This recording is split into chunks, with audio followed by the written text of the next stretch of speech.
Hi, I'm Peter Panagore. I died ice climbing. My name is Jennifer Dean, and my near-death experience was from an adverse reaction to chemotherapy treatments. My name is Chris Batts. My near-death experience was my suicide attempt. My name is Sharon Milliman, and I died when I was struck by lightning. Some people fear death, others do not. But it's safe to say that almost all of us are curious about what happens after our heart clock takes its supposed final tick.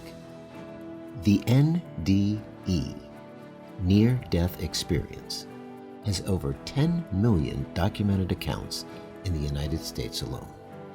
Here are just a few NDEers who tell their chronicle of what lies ahead.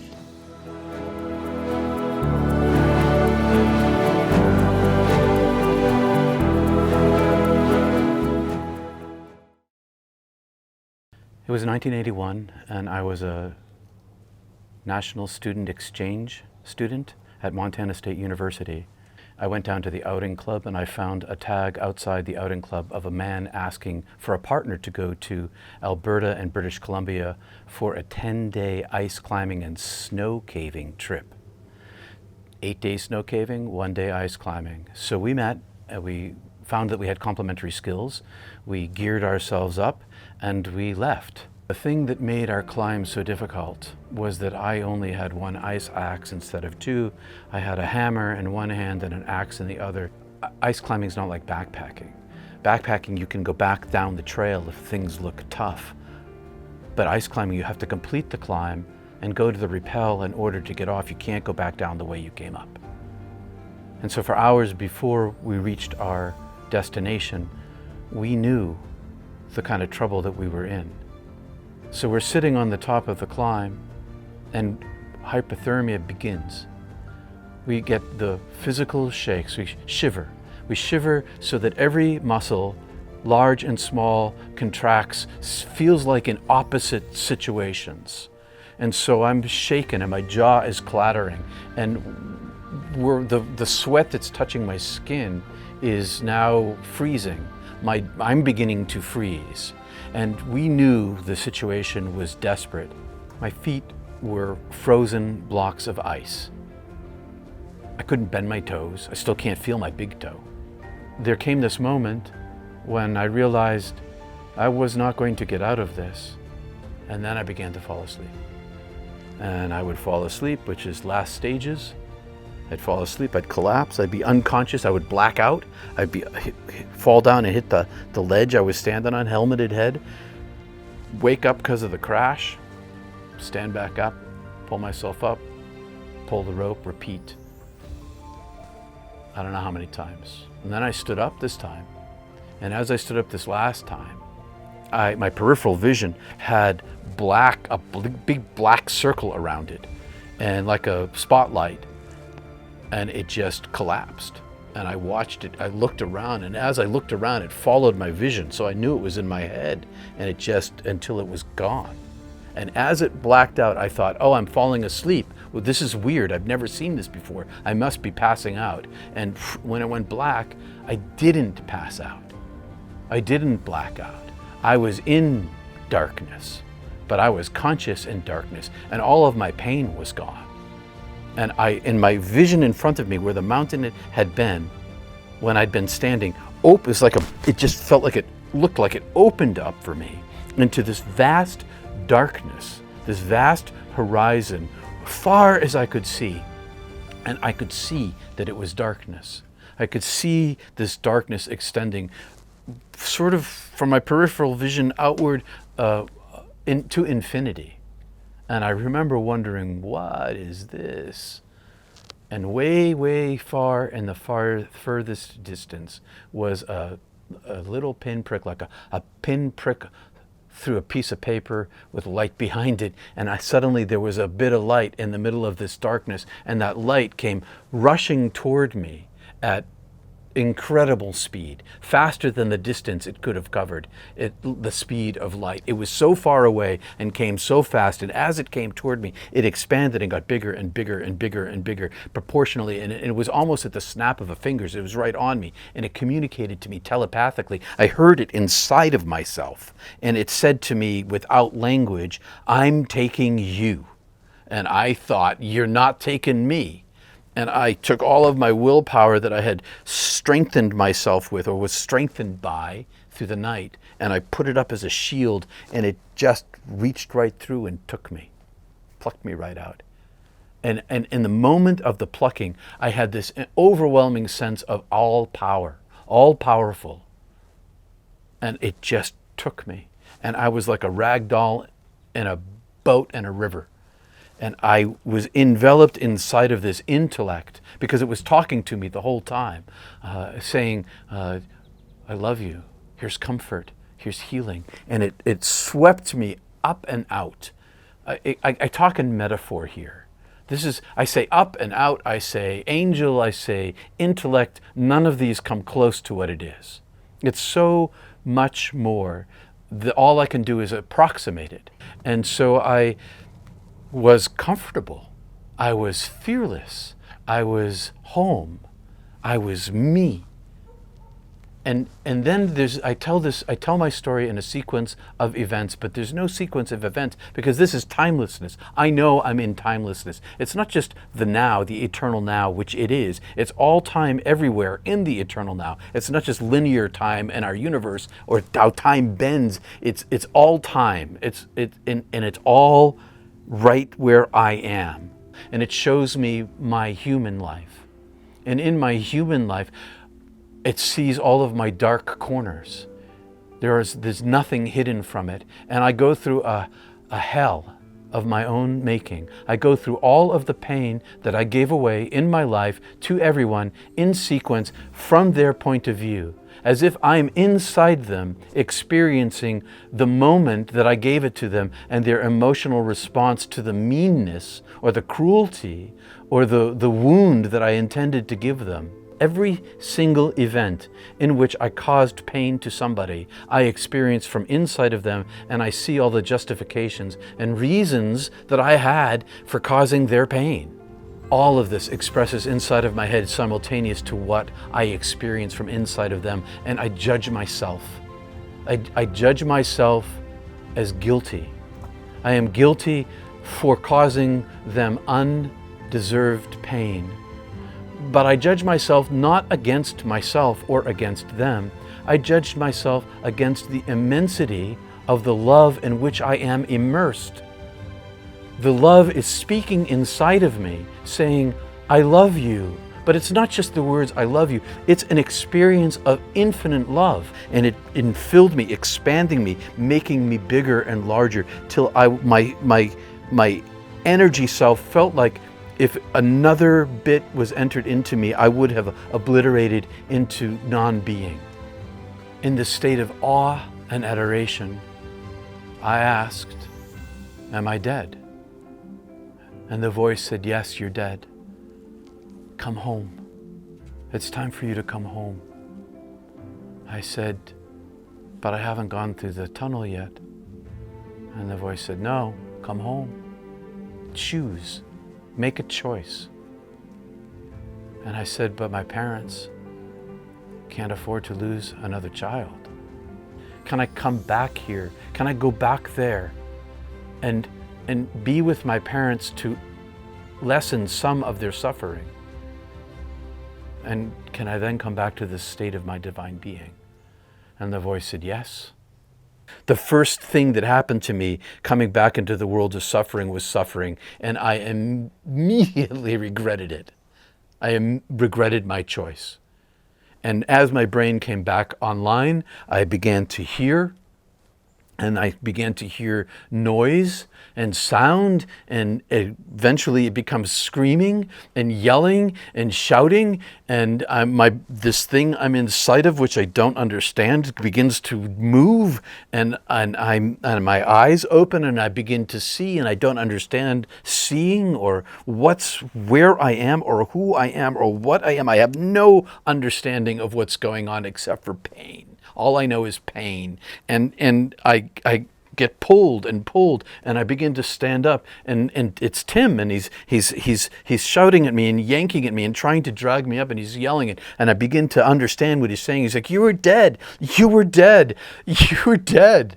If you died, I was going to die." And he's crying, and he must have been crouched over me trying to wake me, and I was unresponsive, and I stood up, and I don't know where I am, and I don't even know what his name is. And finally I begin to understand the language he's using. And then he says, "Pull the rope," and I yank the rope, and it comes free on the first pull. And we descend, and we go to the car, and my brain is now functioning. And I don't know what's going on, but I know everything I knew before. From that point on, I've never been the same person. I came back a different being. I'm still my soul. The problem isn't that I came back a different being. It's that now I know who I am. I know where I'm from. I know to whom I belong. And the world doesn't ever change that. When I was 13 years old, I was diagnosed with acute lymphocytic leukemia, and this is 1995. They didn't particularly know what to do back then for leukemia. My parents were literally told that they knew more about leukemia in cats. So I underwent aggressive chemotherapy treatments because most of it was experimental. And they had told my parents, this is a 50-50 shot. We don't really know. And I ended up having a massive adverse reaction to intrathecal chemotherapy. I remember it like it was yesterday. I was wheeled down to go get my first round of radiation to my brain because the radiation was part of the protocol as well. And I still have the tattoos on my face that they tattooed to make sure they have to make sure it's in the same spot every time because it's killing cells. So they wheeled me down. I was with my mom. I was sitting in my wheelchair. I was eating a piece of candy. And I was the next patient to go. And I remember they made me take out my earrings to go do this because I had earrings in because I was bald and I kind of looked like a boy because I was young. So I put earrings in. So they were like, take the earrings out. You can't have them. And I remember looking in the mirror at myself.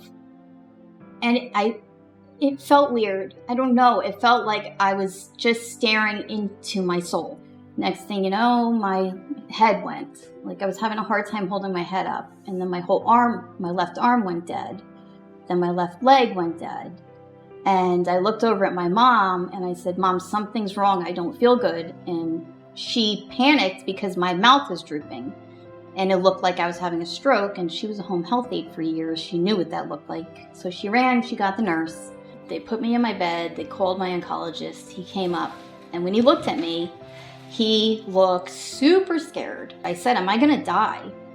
Because I just looked, the fear was, I just felt it, and I was like, "Am I gonna die?" And he said, "I don't know."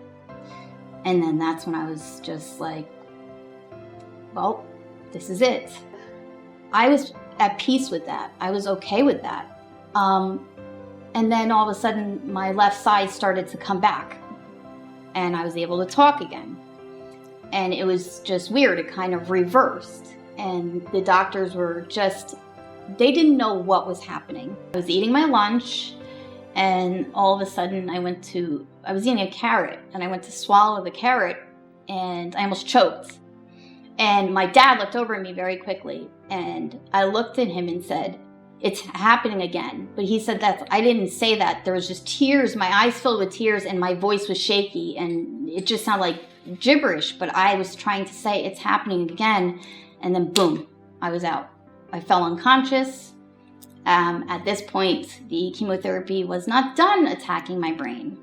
So I slipped into a vegetative state. So they told my parents, I'm either going to be a vegetable the rest of my life or I'm going to be dead. So they told my family to call the family, have them come, say goodbye, because she's not going to make it out of this. And I was slipping deeper. So I was like in and out of consciousness.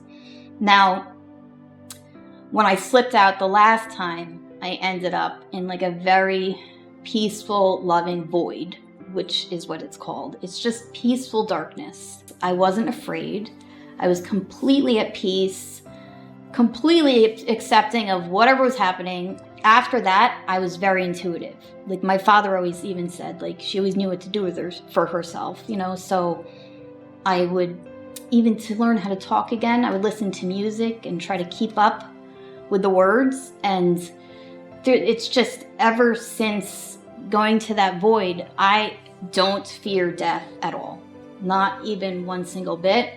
If anything, when I came out of that, I figured that wherever I was, I want to do as much good on this earth so I can go back there. That's how peaceful it was. It wasn't scary, because a lot of people think the dark would be like a scary place. Not at all. I don't know if it was the beginning of the tunnel, some people say. I am not sure. I just know it was complete peace. I had had a long go at a lot of pain in my physical life with the chemotherapy treatments. So to be in peace like that was just, there's no words. There are no words to describe that. Coming back, however, was a little bit rough. Because you come back to the body and there's a lot of work, there's pain. So then when my loved one passed away, it just took me to a dark place because I was already depressed. And then I started to really lose my faith. And then when I was in this dark place contemplating, like, why am I here? Why am I still here? Like, I don't get this. I'm in pain every day of my life. Then 2 months later, I became pregnant with my son. I look back, I see it was the dark night of the soul. And it was like almost an initiation into motherhood for me, because that was the biggest thing I've ever wanted in my life. To actually feel life grow inside of me, and it was amazing. It was so healing. And when I gave birth, it was interesting because when I was pushing my son out, I heard the nurse go, okay, on the count of 3, push. And I heard 1, and then I was gone. And I ended up in the peaceful void again. And I came back to her saying, good job. So she said 2, 3, and push, but I was not there for that. And they say that childbirth is like an out-of-body experience, and it truly is. It was like an initiation. My son initiated me into motherhood. And I am so grateful because I was in such a dark place. And I cry because I think if I had given up, I was this close to my son, and I would have missed out on his whole life. Every time I look at him, it's like I feel God's love. I feel what I felt as close as it can get on earth to God's love, and what I felt in that void through my son. Everything all started when I was 6 months old. My mom was on her way to a modeling career, and this is what my grandma told me. So she was on her way to being a model. She was going to do something, she was going to do a lot of things. She got pregnant by a guy that she met, and they had me. So I guess I was like the mistake. Dad wasn't really around. He tried to kill me when my mom was pregnant, but he got sent to jail for selling drugs. So he was in prison for a while, like the first few years of my life. My mom, at 6 months old, I don't know if it was postpartum or what, but she felt that having a kid messed up her whole life. So she threw me in a neighborhood dumpster. So what ended up happening is the neighbor just so happened to be taking out her trash, and she heard a baby crying. Out of all the time she happened to take out her trash. And she says, oh my God. She digged through the trash can and said, I know this baby. She knew my mom. So my grandma was at church. So she calls my grandma's church and says, you need to come home because your grandson is in a dumpster. and he's with me, and I'm not taking him anywhere. I'm not letting him go with anyone until you get here. So my grandma came, and so, after that, they went to court. My grandma got custody of me. Judge told her she could never have me again. So I was with my grandma up until I was 4 years old. The reason my grandma ended up getting sick, she had a nervous breakdown. So she was in the hospital for a year. So during this time, I was going a couple places until I ended up moving into my mom's sister's place. This sister was like the worst. They had kids of their own, but I was the outside kid. I was a lot of abuse there. This was the worst, darkest times of my life. A lot of abuse, a lot of physical and like mental abuse. It was all bad. I didn't have any confidence, anything in myself since I was a kid. So over the years, I say I was about 8 years old, start cutting myself to as my own therapy. I tried to kill myself when I was 8 years old. Because 8 years old, I felt like I was grown already. I felt like my life was already wasted. By the time I was 9 or 10, I started having a better release, and I started writing lyrics, music lyrics. This right here, after high school, started making me really more, it brought the depression back. And then it brought social anxiety. I was so in fear of people. I didn't even want to go on the bus because I knew people would stare at me when I walk on the bus, and I'm like, oh, they're probably talking about me now, or something like that. Social anxiety sucks. So that just went from not caring, and more depression came. The darker it seems like my soul got, I just didn't care about anything. There's no reason for me to be here. I kept calling, asking for God for some type of message or something. It seemed like everything was bad. I wasn't getting anything back from him. So I said, I'm gonna plan myself a suicide. I'm gonna get out of here. And during my childhood, I see my mom, I can count maybe on 1 or 2 hands the amount of times I've seen her. So I really don't know much about her. I just know every time I seen her, she would always tell me things like, she's not my mom and she doesn't want me. And how lucky I was for her not to abort me. And I should just be grateful for that. So one day I was arguing with a friend. I left their house and they sort of knew what was going on. So I just left. As I'm walking down the street, I hear their car. They honk the horn. They're like, get in the car, get in the car. I got in the car, and at all the moments in the world, my mom calls me. I'm talking to my mom, and I'm thinking, how the hell did she get my number in the first place? She tells me, your grandma gave me your number. She told me you were asking about her to ask if I talked to you. I called you to let you know I'm not your mom. I don't want you. I never wanted you. Get this through your head. You're not my son. So I looked at my phone and I said, fuck you, you never were. That's how I said it. And I rolled down the window, tossed it out. I looked at my friend in the driver's side. Now imagine somebody that's suicidal already. They're planning it. So my mom could have been that ultimate thing that made me change my mind. Didn't happen. So what she said basically confirmed that I'm gonna do this. I'm out of here. So I looked at my friend in the driver's side and I said, fuck this. Opened the door and jumped out. And I just remember this boom sound on when my head hit the concrete. And that's when I had my near-death experience. That's when all the near-death experience started. So I just, that boom, after that was like this nothingness. Everything was slow motion, like just slow. And there was like these different colors, like blue and black and red, just all these colors. But literally there was nothing there. Then I felt this ultimate presence where I knew it was God. So the first thing I'm thinking during this time is like, oh man, I'm like, I'm gonna burn. Like, I'm gonna burn. And I felt a bunch of love behind this entity. I didn't see it with my eyes. I just felt it. But you know, it's that ultimate God, what I know him as. So I'm like, you know what? Okay, I get it now. I get it. I'm not gonna kill myself now. Just kidding. Like, let me go back and get perfect, and then I'll come back to you. And that entity, God, was like, no, like, I want you now, like how you are now. And I'm like, what, me? Like, yeah, I want you now. So I had a bunch of questions in my head, like, because I didn't know it was God. So I'm like, who is this? So literally the order was like, I am God. Yes, I am real. Yes, angels are real. They're a gift from me. Want to meet them? And I was like, no. It's like, no. I definitely didn't even believe in angels. I thought that was just for TV. I seen this projection screen, and here's a video of this prostitute walking by, and then he's like, I love her.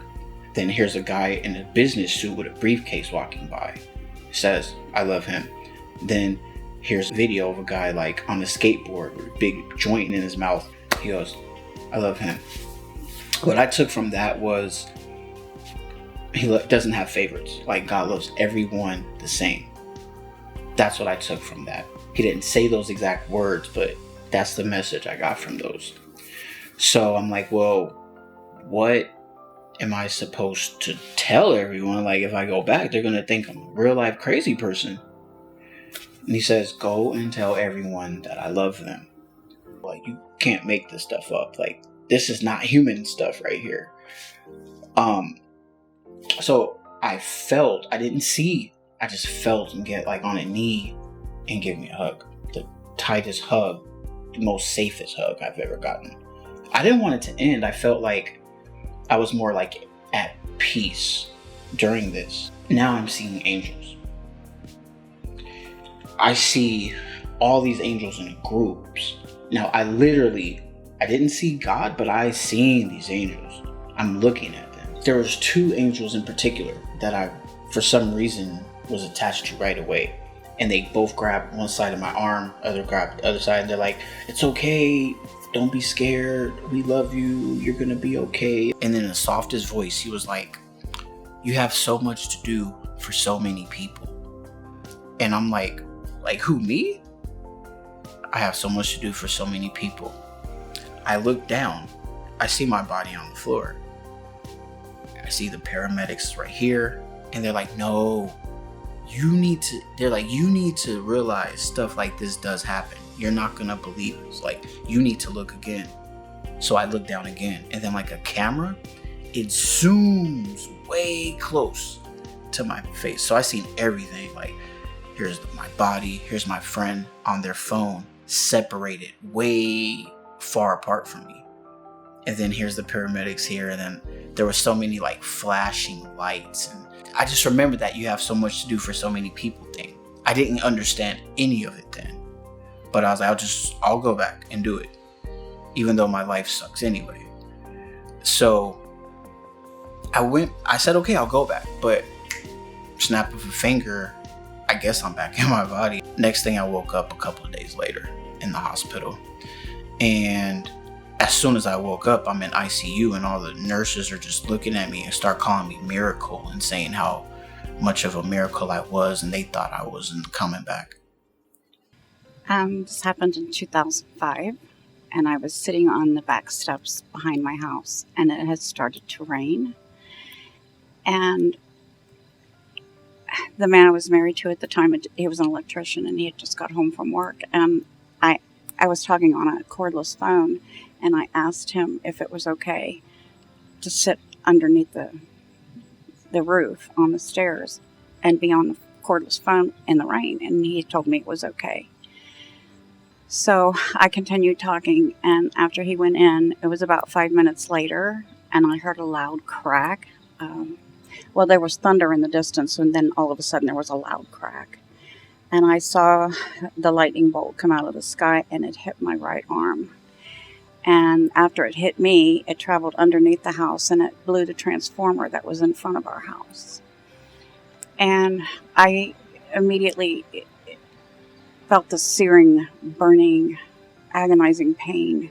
And then I just kind of popped up out of my body like peeling a banana, and I just peeled right up out of myself. And I went into my house. I didn't know I was dead. and I went into my house and I started walking around, and I walked into the kitchen and I looked, everything had this burnt gold look to it. And I looked at the curtains by my kitchen sink and they weren't my curtains. And then I went into the dining room and I noticed that the furniture wasn't my furniture. And I was really confused. I didn't know what was going on. And I started to panic because I knew that was my house. I could get around in it, but nothing in it was mine. And I didn't understand what was happening. And I started to get really, really upset. And just as I started to completely lose it, this huge, huge, formless, loving presence appeared and just filled me full of this amazing love that I've never felt in my whole life. And it was like he just wrapped me in this pink blanket, and just, he held on to me. And I knew that presence was God. There was this, it was like watching a screen, an old-fashioned movie on an old-fashioned movie reel. I saw my whole life and it was black and white, and it was really fast, and then it was over really quick. But it was everything from the time I was born until the day, that moment that I died. Well, I didn't know what to do with it. And it was just over that quick. And it was like, okay, something is missing. I don't know what it is. And my life must have been really boring because it's over so quick, And what was missing is that my whole life I thought we were supposed to judge ourselves, that God would judge us. But he didn't. He just loved me. He didn't judge me at all. And I didn't judge me because I didn't know I was supposed to. And so it was just over so fast. And I thought, okay, well, it is what it is. And I didn't feel bad, or I felt loved, totally and completely loved. So at that point, I realized that God doesn't judge us. We judge ourselves. And I didn't do that. And so there was nothing more. And so then after that was over, I heard a male voice. And he said, what you put out into the universe will come back to you. And I had never heard those words before. So I didn't know what that really meant.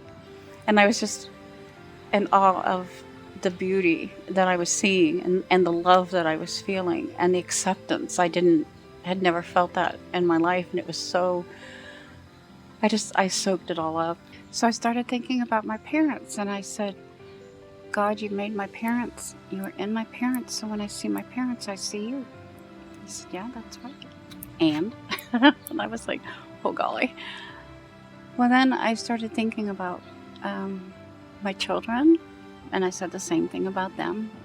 You made them, you're in them, so when I see them, I see you. And then when I started thinking about people who had hurt me, who had very cruel, and I felt pain, and I said, but God, you made those people. You are in those people. So when I see those people, I see you. He doesn't make junk. He doesn't make mistakes. And I wasn't a mistake. He had a perfect reason for making me, and that he loved me. And, all of my adult life, I'd been told you're fat, you're ugly, you're stupid, you're this, you're that. And I was buying into it. And he didn't want me to believe that, because he doesn't see me that way. He doesn't see anybody that way. And so that's why he was telling me, I love you, and I don't make junk, and I don't make mistakes, and you're not junk, and you're not a mistake. And then once that was over, I was back in my body. And if there was a conversation about whether I was to stay or go, it probably wasn't a good one because I don't remember that part of it. But I came back to my body, and I was laying on the grass next to the stairs, and there were char marks on the concrete stairs. Near-death experiencers almost always have trauma, because the shock of dying is a scary thing. Human beings are afraid of dying. We're afraid of death. Well, one of the side effects of NDE that is a defining characteristic is none of us are afraid of death anymore. I can tell you stories that have been told to me. I can show you medical proof of people's death, but what I can't show you is what skeptics are asking. Is it a hallucination? Is it a function of the brain? I can't prove that. My hope in the 21st century is that they do prove that. So a lot of times I do hear people tell me, you're hallucinating, or you've met demons, or that didn't really happen. How do you know? That sounds like DMT, stuff like that. And I always tell them, the proof was when I looked down. That's when I knew I would never doubt this experience ever again. The proof of NDE is the love that I've pursued my whole life at cost to myself for the sake of others. And I was not that way before, okay? Yeah, I was a mystical spiritual person, but I wasn't this guy. This guy knows, I know who I am. I know who you are. That's the difference. Because when I look inside every single human being's eyes, I see the light. I also see whether they have a gate down and they hide the light, but I can't help but see the light. Proof of an NDE would be like, I know of a woman who had an experience. She had an NDE, and she left her body, and she saw a red shoe on top of the roof of the hospital. When she came back to her body, she told someone about this red shoe that she had seen on top of the building. And one of the hospital workers went to find out if there really was there, and it was in fact there. When you come back from these experiences, you have synchronicities, and there are after effects when you come back from these experiences, and hundreds of thousands of NDErs experience these after effects. If it wasn't real, if it was just a neurochemical reaction, we wouldn't have these after effects where your intuition is stronger. There was another instance where the woman was having she had a brain aneurysm, and an hour after she was put on anesthesia, very, very deep, she saw this instrument that looked, she described it as a, like the shape of an electric toothbrush. Well, the surgeon, when she came out of the surgery, she told the surgeon that she had seen this instrument. And he said, there's absolutely no way you could have seen that instrument, because that instrument was kept in a very sanitary, secure box and not even taken out until it was time to use it. And you had been under anesthesia for over an hour. The tens of millions of near-death experiences living in the United States today, as a result of medical science resurrecting, they say resuscitating, the dead, has created a community, a nation, a global nation of near-death experiencers. I can't say all of whom, because I haven't talked to all of them, but all the ones I've spoken to come back with a singular message of love. Just because maybe one person or two people don't believe in near-death experiences does not make it that they're not real. They are absolutely real. Maybe we don't have the words or the science to explain it right now, but every good scientist has an open mind because we don't know everything yet. And why I was given a choice, I don't know. But I know that I was given a choice and I regretted it, because now I was an alien inside my body, and everything looked to me to be less than. Everything was black and white and two-dimensional, and eating was this most bizarre thing. On the drive home, we stopped and we had pizza, and I had to go into this illuminated place with all this plastic and all these people behind in plastic clothes, and then get a thing that I had to put in my mouth and consume it. I had to consume nothing. I had to consume nothing when I was dead. When I had my near-death experience, I don't feel like I was given a choice to come back. I just felt like I had to come back, especially because I saw my family look so scared and I knew they needed me. I think my near-death experience definitely gives me a sense of, like, I guess, like you say, responsibility to help certain people that don't know what it's like to have that type of experience. Because I was one of them. I was oblivious and didn't know anything about, like, spirituality and, like, the gifts that spirit world has for us and stuff like that. Like, I thought all that stuff was just bogus. So there's so many people around the world like that, and like they're lost, and I'm like, I feel very grateful that I had that opportunity. So now I can help other people, and also it helps me understand people better too. My NDE gave me a sense of responsibility. I feel like I need to let people know that God is real, that heaven is real, and that we're loved, and that we are so important to everything God created. Doesn't matter how little we might be in the vastness of all that He's created, the universe, multi-universes, and so on. We are so intricately important to everything He's created. I feel like having the near-death experience, I am responsible to help people to learn how to, like, live their life open-heartedly, so that they can experience, this blissful feeling of the light, because we all can experience it. You don't have to have a near-death experience. It's just the people who've had a near-death experience have been awakened to show other people how to live life open-heartedly. The NDE gave me an immense amount of responsibility. It's more than a sense of responsibility. It's a duty. It's a command. A lot of experiencers, motivational speakers, we do a lot of things. Understand, like, I do so much speaking, so much everything, like, for no credit, like, no, for free, everything like that, right? We do things for so many other people, and then sometimes it seems like we don't get that love back.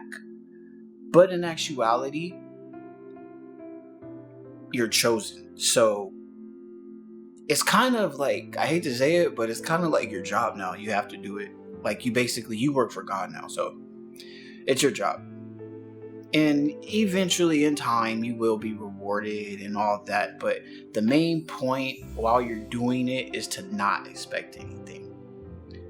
And I learned that. I had to learn, like, not to expect anything, to help people. And then once you don't expect something, you forget that you expect this stuff, and then stuff starts happening.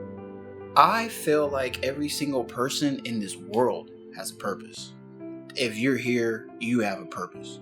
You need to figure out what it is. And a lot of the times it's something that you're probably passionate about, that you should pursue that purpose to help someone else. I had doctors galore just come in to come see me. And my thoughts from that, just seeing that, I always thought to myself that I must be here to keep doctors' minds open. So I became a nurse.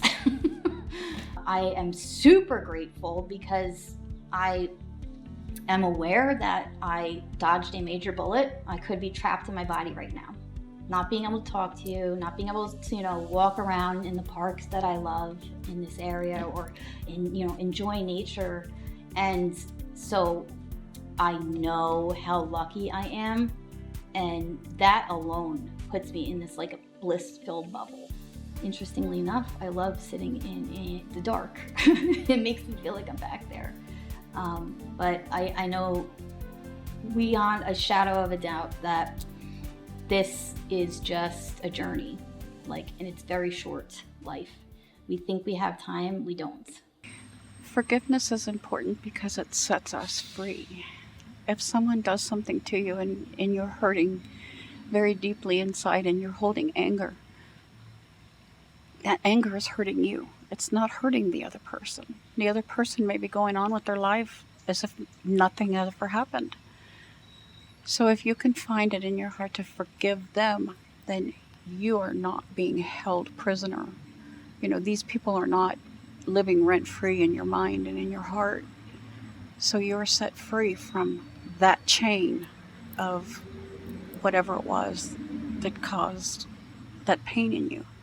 So forgiveness really isn't about the other person. It's more about you. The hardest people to love are those who are cruel to you, or those who are just mean to you, or disregard your well-being, or are rude to you. But if you open your interior world to the divine presence, and that lives inside of you, it creates a capacity for humility, and in humility, lack of judgment against another, out of which comes the capacity for treating them more kindly than they deserve, so that they don't need to carry the wound of your emotional response back with them into heaven when they go. I felt the love that I got was the love everybody in the world is supposed to feel. But I felt like the world somehow at some point forgot that, or it was taken, or something happened sometime to where all that love was not there. You absolutely have to love yourself in order to love others, because you have to heal yourself before you can heal others. And you're going to heal yourself with self-love, with showing yourself love. So when you get to that state where you love yourself to your core, your energy is different. You're giving off a different energy. It's a higher vibrating energy and will heal others. So you absolutely have to love yourself to love others. I know the mind of someone that is suicidal. They are not going to just go out and tell people that they're suicidal. So I feel like I want to speak to those type of people too, so they can know, oh, well, he knows what we're going through. Because who else better to listen to than someone who knows what you're talking about? My book definitely touches on suicide prevention. That's the most important message of my book, is suicide prevention. Some people look at the bad and they think, well, this is going to go on forever. But once the bad is over, then you start, if you actually have the patience to wait for the good to come, you'll be so happy you did wait for the good to come. When I was dead, I was specifically commanded not to take my life. Creator told me, I am Creator, you are my creature. You did not make yourself, you belong to me. You can't take your own soul. And I've known a lot of people who've killed themselves. Friends of mine. And I see the damage that it does to those who live. It isn't so much that suicide is evil. It's not. It's that it causes so much pain here. It takes the depression and the despair and the darkness and gives a little piece of it to everyone you love. I think that despair is a killer. Cancer is a killer. And I can't blame the cancer patient, and I can't blame the person in despair. But I have worked hard to keep those who are suicidal alive, for the sake of the others, but also because I know the length of a life is the wink of an eye. Everybody has free will. And that's a gift that God gives everybody. No strings attached. He's giving us the chance to make our own choices And with those choices come consequences. Good choices bring good consequences. Bad choices bring bad consequences. God's not going to step in and stop it, because we are his hands, his feet, and his voice in this world. We are the ones that have to stop it. I think to live fearlessly, don't be afraid of life. Like, don't be afraid to love. Don't be afraid. And a lot of people are afraid to love. They don't know how to react to love because there's so much hate in the world. So it's like, when someone shows you love, a lot of the times people aren't used to it. So they wonder, like, why are you doing this for me? Like, why am I feeling this love? They don't know how to react to it because they're afraid of it.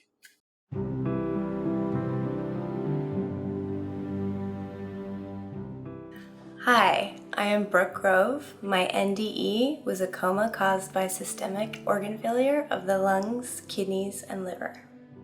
In December of 2010, I slipped into a coma after a long-standing series of misdiagnoses of autoimmune disease. I had been ill for approximately 7 years at this point. They understood it to be related to the pulmonary system, and the kidneys had recently become involved. I called my doctors and asked for their assistance. I took the medication, and what ended up happening, because we didn't understand that the liver was involved, was that this medication, which would have been benign to somebody that didn't have liver failure, had traces of Tylenol in multiple products. Now, it's not enough Tylenol that would harm a healthy person, but to someone whose liver was compromised, it created an overdose of Tylenol. When the liver fails that rapidly, you just release everything from the liver through the skin, so the bile, everything from the liver comes out. You swell up, you inflame very badly. You turn purple from head to toe, so it looked like I was badly bruised, and I was completely yellow eyes, yellow. The closest thing I can compare it to from the photos I saw and how I woke up later was looking like a mutant of some form. So in ICU, I begin to float out of the body. Suddenly I'm catapulted up until I'm not in the hospital anymore. I'm not even concerned about that human body. Suddenly I'm in the most beautiful, ineffable place. And the best description in human language is that it was like the cosmos. And I did not want to leave that feeling of unconditional love, of being seen, of being received. It's the way that you hope that all new babies enter this world in their mother's arms. You hope that all persons begin life being held with that kind of love, that kind of devotion. And in it, there was no concern or judgment for the things I had done when I was in survival mode. Being a polytrauma survivor at such a young age, we do often things to eradicate the pain. And so I had spent 5 to 7 years dissociating from my human body just to tolerate what was being done to it. And so as I began to travel towards this beautiful source light, this pure white light, the angelics came with me, and they allowed me to know that it's okay if you want to go back to that light. That light is where you're from. That light, you're a part of it. And their term for it is that you, humankind, are all fractals of source. You're all part of this light. This light's always been with you. This light has been inside of you. You can return to it, or you can choose to come back and you can finish the work you have to do in this incarnation. And for someone who had never felt such love and forgiveness, and forgiveness is a poor choice of words, acknowledgement that nothing I had done was wrong was more the way that it felt. In the human being here and now, it feels like forgiveness, but it was just that everything was okay. Everything was always all right. And so I didn't want to go. Why would I want to go back to a body and to a life that had only really known suffering? Now, mind you, I was 29 when my coma occurred, and the trauma began when I was 12. And then it manifested as physical disease at 23. So the better part of my life up until this point had been suffering, and profound suffering, not minor, in any form. And so I really wanted to go into the source light. And at the same time that I'm contemplating that, they say in the most beautiful way of inner knowing that is, again, it's so hard to put these things in words. They tell me that I am welcome to stay. However, my soul came here, my oversoul, for a mission that was quite significant, and it was in alignment with the mission of many, many others who are incarnated on this earth at this time, and that we were a team. I love fun. I have always loved fun. I've always been an outdoor athletic kind of person. I find the places that put me into the flow of the present moment are the most fun for me. So I ski in the trees, and I ski moguls at high speed, where I can shut off my thinking and only be in the physical. I love to sail, and I like to race sailboats where you have to be paying attention to everything that's going on at once. I like to bicycle, and because it brings me into the now. I love to read books. I read lots of books. I meditate. I practice yoga. I garden. I write. I spend time with family. For fun, I hang out with my 4-year-old Declan. He is my best friend. He is everything I've ever wished for and more.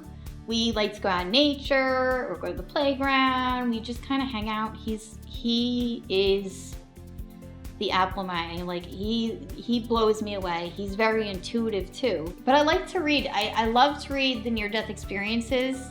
I actually do enjoy reading them because it makes me feel more validated. I feel like I found my people. Like, yes, people get this. Like, it's kind of hard, you know, when I never talk about it to anybody else. People just look at me like, okay. For fun, what I usually do is make music. Still, occasionally, if I have time to, just watch stuff like on YouTube, or because I always watch YouTube. I don't know if I could plug that in there, but yeah, you watch a lot of YouTube. NDEs have different presentations or ways that they express themselves that, in my humble opinion, are in alignment with the truth of the individual. Being a recovering Catholic and an agnostic when I went into my NDE, had Jesus appeared, I probably would have woke up and been like, that was a bad dream. Because it's not a language I spoke or would receive easily. Obviously, that shifted as we have Mother Mary right here to our right. That said, everybody's so different. For me, it was very safe and very fitting to have something that looked like the cosmos and felt like the cosmos because I understood science. And so that was a language I could receive. Other people are devoutly religious. And so it's very normative and very comforting for them to be met by deities. So I believe that the NDE accounts, they share some archetypal similarities, the divine love, the non-judgment, the being shown aspects of your human incarnation. But at the same time, the way that it's presented, and what I love about how the NDE research and stories are expanding right now, is we're hearing so much more than the white light. You know, in the beginning, it was all the tunnel, the white light, but those were cardiac arrest patients that were being studied. And that's a very quick flat line and back. Now we're having persons like myself who were gone for 3.5 days. That's a considerable difference in what you're going to experience versus someone who might have just been under for, 20, 30 minutes or 5 minutes or an hour or, gone for that. So I do believe that the archetypal themes are consistent within NDEs. It's just how they express themselves are a reflection of the individual. NDEs are different for everybody because, and all of them are real and valid, because every one of us is very unique and individual. And so the NDEs are are geared towards the individual person. So if you were to have an NDE, it may be like mine or be similar to mine, but it won't be exact. Nobody's is exact. There are common threads. People come back and they're not afraid to die anymore. They've felt that love. Every single person has a spiritual team. You are guided and protected more than you will ever know. And you're loved more than you will ever know, or even be able to comprehend how loved you are. Like I said, the unconditional love that I felt in my near-death experience, I get through my son. That's the closest thing I could possibly describe the love. But the amount of love that God has for you your body can't house it. I don't know that I can scientifically or empirically prove the NDE to any skeptic, although there is tons of science now from persons that have really done empirical research to show that it's true that some experiencers recall what happens in the room. And there's a famous study where they move things in the room, and they then interview NDE years after and see who's able to say, hey, there was a red dot that kept moving around the ceiling. So there's tons of research on that. In fact, there's so much research now to prove that consciousness exists beyond death. It's almost a mute discussion. So anybody that wants to look at the science can look at that. But to a skeptic that's unwilling to just look at the science, my greatest proof as an individual is in the work that I do. Because I do occasionally get skeptics. They're some of my favorite clients. I learned that when we die, there really is no death, so there's no need to be afraid of it. We still go on. The part of you that makes you who you are still exists. All of that is so important. It's so beautiful, and we come here to experience all of that. And so we have to make it as beautiful as we can. So the experience I had with Source was, the communication it wasn't audible. Like, I am God. Like, it wasn't like that. It was telepathically. So the words are being spoken. You can feel it and hear it in your head. But then at the same time, the emotion behind it, you feel it here. It was a combination of telepathy and inner knowing. It's like you'd think or feel into a question, and then you'd receive an answer. And so there was no actual talking. I never heard any voices or anything of that. When we spoke, I was using my mouth because I didn't know any different. And it looked to me like they were using their mouth too, but I think that was just for my own benefit. I don't think it was that way. I think it was more telepathic, because it was like as soon as I thought something, bam, there was the answer. To anybody who has lost a loved one, or someone is terminal right now, I just want to let you know, I've actually been there, and it's a very peaceful thing to die. Actually, death is beautiful. It is just as beautiful as birth, but we fear it so much because we think it's the end. It is anything but the end. It is just the beginning. If you're the one who's grieving, say everything you want to say to the dying person. Let them say everything they want to say to you. Open every door, heal every wound. Bind yourselves to each other with love and forgiveness, and that will give you strength, because dying is difficult for the living.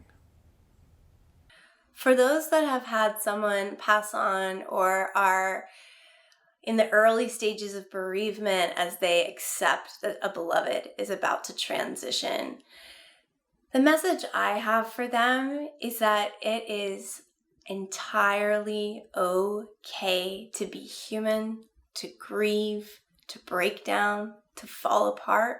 Those are all valid experiences and are beloved by our Creator. Yet when our beloveds do cross that rainbow bridge of light, they are held in the most beautiful way, and they are loved unconditionally, and you will in some form or another, be with them again.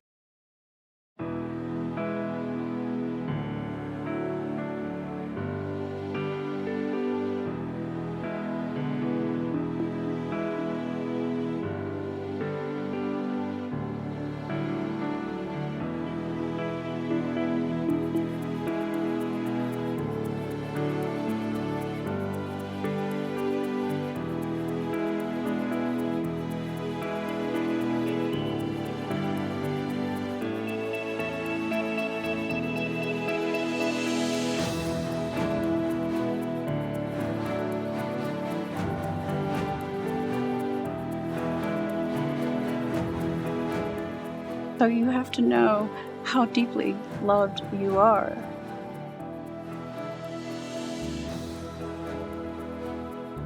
You're loved more than you will ever know, or even be able to comprehend how loved you are.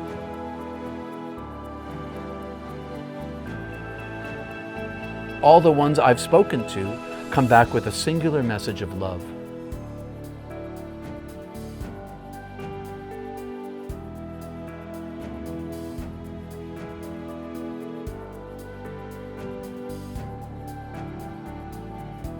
You hope that all persons begin life being held with that kind of love.